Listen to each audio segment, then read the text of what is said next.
First time he speaks since announcing the Players Tribute to a quick retirement.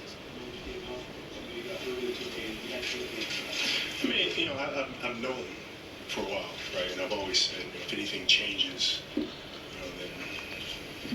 I'll change my mind. But the problem became for me, it's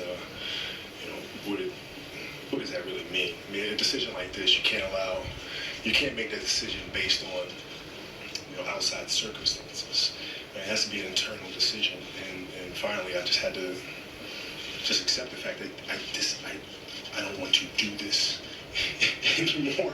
And I'm okay with that. And once I accepted that, then it became time to just let everybody know. I mean, why not? I mean, it's just it takes a load off my shoulders and everybody else's, and I think it's just the right thing to do. Were you emotionally drained tonight? No, not really. I mean, it's the first time playing it back-to-back, so I was a little drained for other reasons. You know what I mean? But no, I mean, it's I honestly feel good about it. I really do. I mean, I really feel at peace with it, and excited for what's to come, honestly.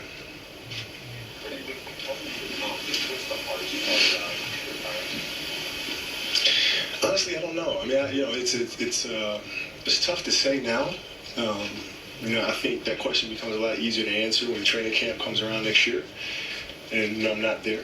And I think that becomes a question that's a little bit easier to answer. But right now, I honestly feel really at peace with it, And I've worked so hard and continue to work really, really hard, even though I play like shit. I work really, really hard to try not to play like crap, and I just do everything I possibly can, and I feel good about that. You had said you didn't want this farewell tour. Now that you've announced it, are you willing to accept it, especially starting in the back? No, it's extremely uncomfortable for me. I mean, for me, it's the amount of respect that I have for the fans on the road. I honestly, if anything, should be thanking them, and I think just the showing mutual appreciation and respect for each other to me is enough. But I really can't thank the fans enough, man. I mean, it's been such a motivator for me and such a catalyst for everything that I've accomplished. So I have so much respect and love for them.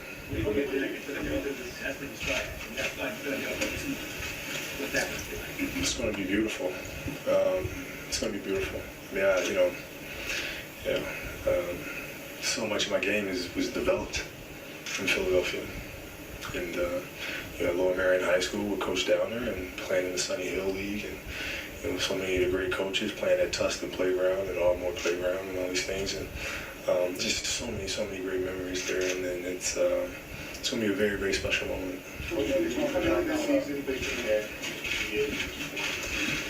Yeah. Right, that's a good way to put it. Because I really do. I mean, I think you guys could tell. I mean, it was kind of like, this is it. But if something happened, and I don't think you make a decision that way. You really have to look inside. I mean, if it's something that, if I had a burning desire to continue to play, I would. I wouldn't be second guessing it. I wouldn't be on the fence. I feel very solid in my decision. Well, as you know, Excuse me? Well, I don't want to get too zen-like on you guys, but honestly, sitting in meditation for me, my mind starts drifting. It always drifted towards basketball, always. Yeah, it doesn't do that now. It does that sometimes. It doesn't do that all the time. And to me, that was really the first indicator that this game is not something that I can obsess over for much longer. Did you consider retiring now? No, because there's so much beauty in the pain of this thing. And it sounds really weird to say that, but it's I appreciate the really, really tough times as much as I appreciate the great times. And it's important to go through that progression, because I think that's where you really learn about the self. And so there's nothing I love more than be able to play this entire season, to go through all of these tough times, to be able to suit up and play on the road and play in these buildings for the last time. yeah, I'm looking forward to that. What did your family, in particular your wife and your two daughters, what did they say to you when Daddy told them, listen, Oh man, you know, it was like they're torn, right? Because it's like, you know, they understand the concept of this is something that I've been doing since I was 3, you know, and it's like this is my entire life has been centered around the game of basketball. So it's like, you know, Dad's losing that passion now, right? He's not being able to do that thing that he's done forever. But at the same time, we get him around a lot more, right? And so, you know, they're excited about that as well. Honestly, it was quick. You know, once I went through the process of figuring out what I wanted to say and who was I saying it to, and it became extremely easy for me. And once I decided I wanted to speak to the game itself, which sounds really weird, but I've never actually spoken to the game. You know, it's always been to the fans or been to teammates or, you know, things of that nature. But never actually told the game how I felt. And once I decided to write it from that perspective, then the words just came in a matter of minutes.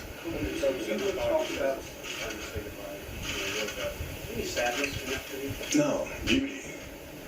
There's beauty in that. I mean, it's going through the cycle. I mean, it's the cycle. It's the natural progression of growth and maturation. I mean, there's no sadness in that. I mean, I've had so many great times, right? I think I see the beauty in not being able to blow past defenders anymore. You know what I mean? I see the beauty in getting up in the morning and being in pain, and because I know all the hard work that it took to get to this point. So I'm not sad about it. I'm very appreciative of what I've had. You talked about how you wanted to get through this year, and you tried, but not to put it where you are. You've been someone we have seen many of us from the beginning, just in the face of what you're supposed to do and what you do, you've done more than you're supposed to, I don't want to say overachieving because that makes it sound like you didn't have the talent, but you did so many things that no one else could do. When you finally realized, in your documentary, you talked about walking slowly to the back, when you realized that you weren't able to control the situation anymore, what was that like? Because that's the certain acceptance of the fact that... No, it's great. It's great.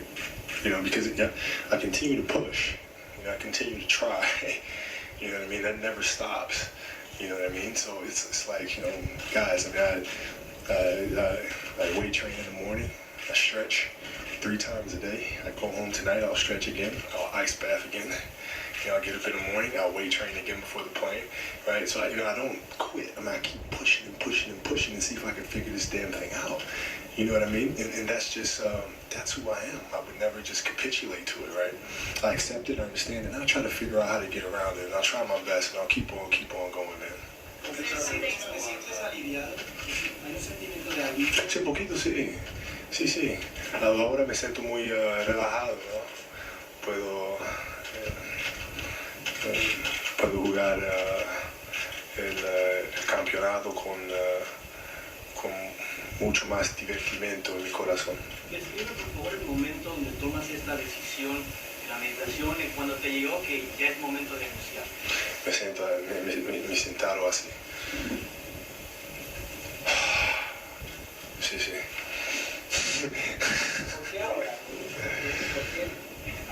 Porque yo sé en mi corazón. Yo sé que es la decisión que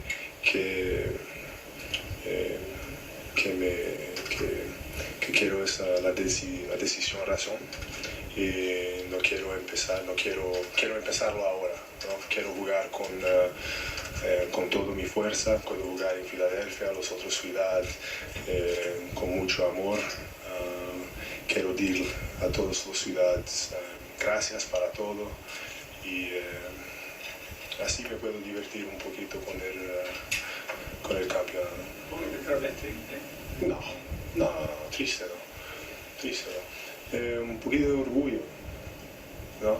Porque he trabajado muchísimo para esos 20 años y no podemos hacer más que eso. Entonces me siento muy orgulloso de lo que pasó y soy muy feliz donde estoy ahora. When fans came to the game tonight, they received an envelope, that in the envelope you wrote them a note. How is that important to you, for you to get that? Nah, man, you gotta know how much they meant to me. And how much they meant to me, and a letter doesn't do any justice, honestly. I mean, I grew up here. I mean, I don't think, it's important to understand how serious I take that, and why I would never, despite many offers, go someplace else. It just would not happen. I mean, this is my home. And I wanted to let them know how much they meant to me, how much I appreciate them, and even a letter can't do it justice. You talked about before you made the decision. I just wanted you, there's a lot of players who've been in this kind of position before. Is there anyone, players or coaches or anyone? No, I mean, I've talked to several players. I've talked to, I've been fortunate enough to know, to actually be able to pick up the phone and call, a lot of my muses, and speak to them. And kind of get their perspective on what they went through. But ultimately, it's a decision that, I had to make. What do I feel? Do I want to play again or don't I? And it's a very simple question, but it's a hard question to really look in the mirror and ask yourself. And the reality is, no, I don't.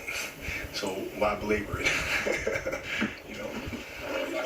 Exciting or scary, or maybe a bit of both, to imagine life after basketball for Kobe Bryant? Both, but it's fantastic. It's great. What do you think of your life 1 year from now? So exactly 1 year from today, where do you see yourself? I don't know. I don't know. I mean, there's obviously things I'm extremely passionate about, and I'll go after with everything that I have and carry a lot of the lessons that I've learned through the game and into my various endeavors, and be as passionate about those things as I was about the game. You always say that you don't want a farewell tour, but you know it's coming.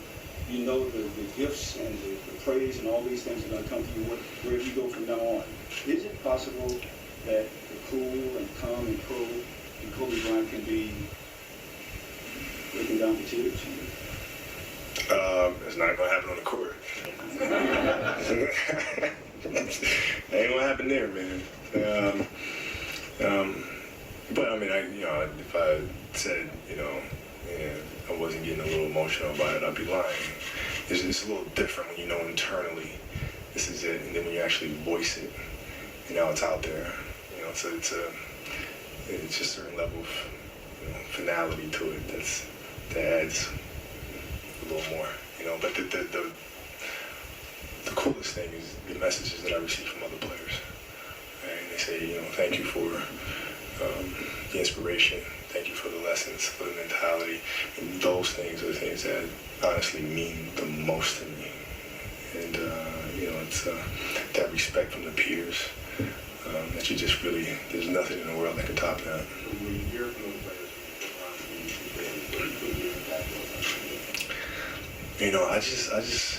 There was when we played Detroit, and then I was kind of zoned out. But you had the captains meeting, and you allowed 2 captains.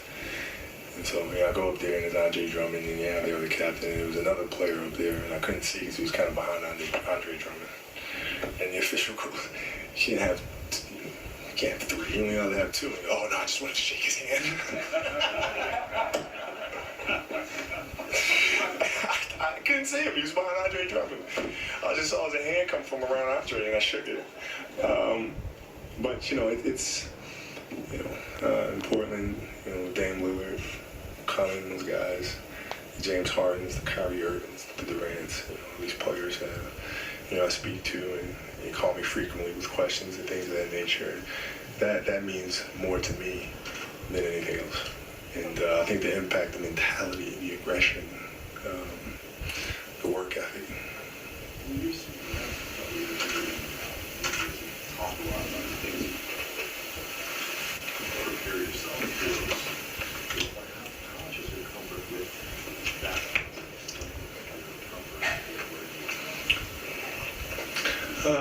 It probably helps me to be a lot more comfortable and a lot more at peace with my decision, because I'm not held slave to my passion, And to be honest with you, it really took a long time for me to find what it is I wanted to do, and 15 years to be exact. And I think that's a struggle for a lot of us athletes, is to